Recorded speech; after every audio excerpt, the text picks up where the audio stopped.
नमस्कार छात्रों।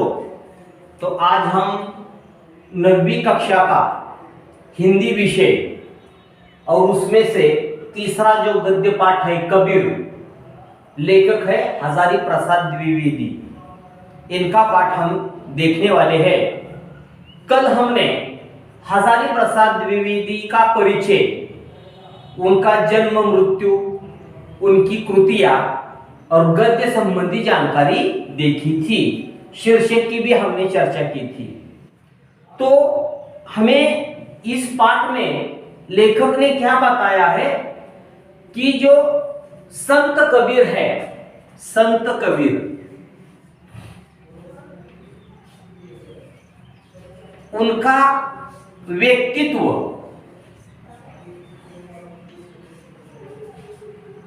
उनकी साधना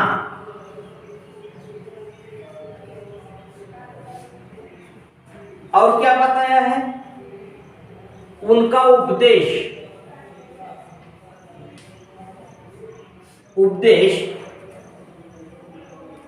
उनका स्वभाव,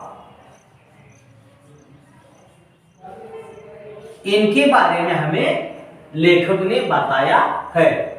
संत कबीर नाम की जो एक संत साहित्यिक है हिंदी साहित्य में, उनकी चर्चा इस पाठ में हम कर रहे थे।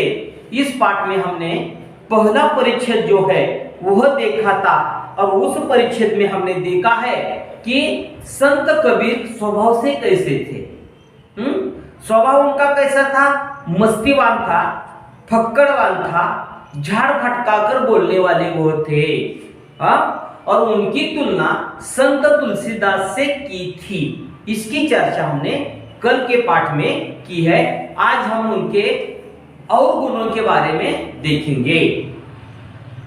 कबीरदास की वाणी यह लता है जो योग के क्षेत्र में भक्ति का बीज पड़ने से अंकुरित हुई थी।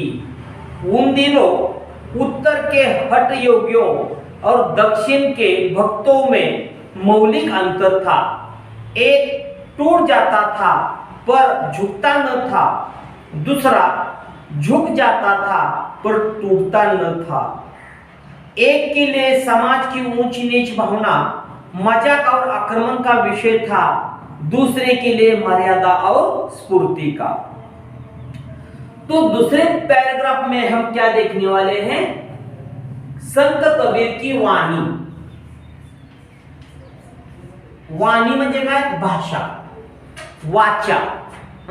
तर त्यांची भाषा कशी होती, त्यांची वाणी कशी होती, तर त्यांनी उदाहरण दिले बघा। त्यावेळेस उत्तर भारत आणि दक्षिण भारतामध्ये असणाऱ्या हठ योग्यांचा फरक त्यांनी सांगितलेला आहे। म्हणजे तो फरक एकदा उच्च विरुद्ध टोकाचा होता। दक्षिण भारतातले जे भक्त आहे, योग के क्षेत्र के भक्त, वह कैसे थे? तो एक दूसरे के विरुद्ध थे। ऐसा बताया है।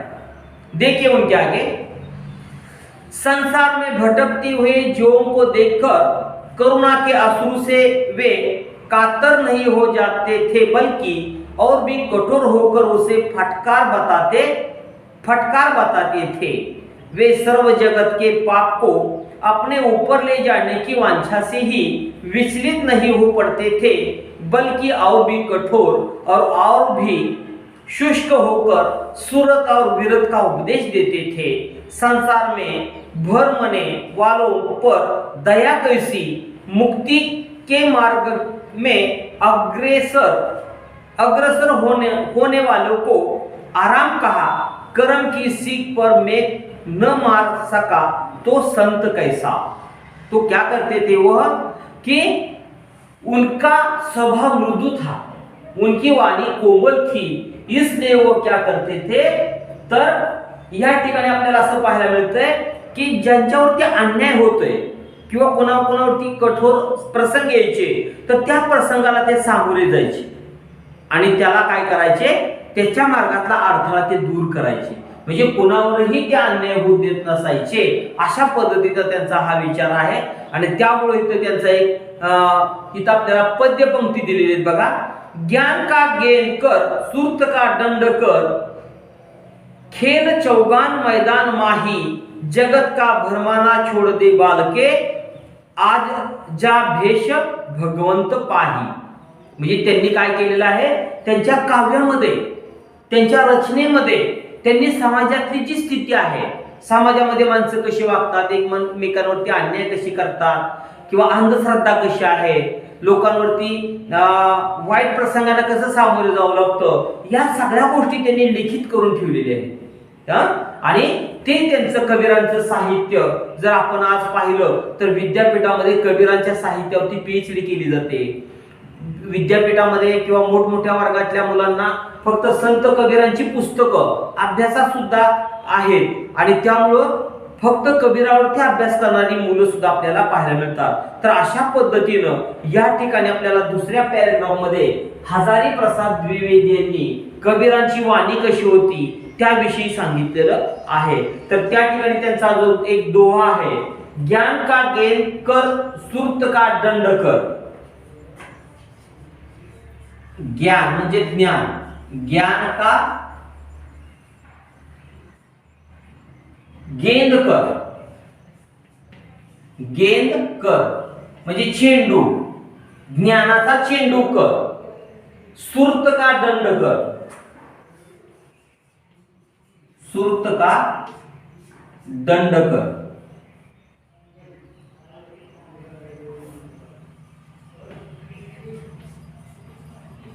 सुरत का दंड कर म्हणजे ज्ञानाचा चेंडू करून जो अन्याय आहे तो दूर कर, खेल चौगान मैदान माही,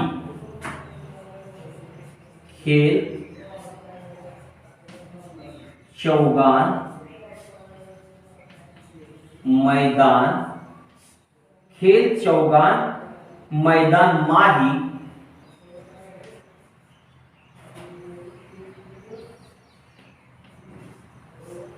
खेल चौगान मैदान माही, जगत का भरमाना छोड़ दे बालके, जगत का भरमाना छोड़ दे बालके,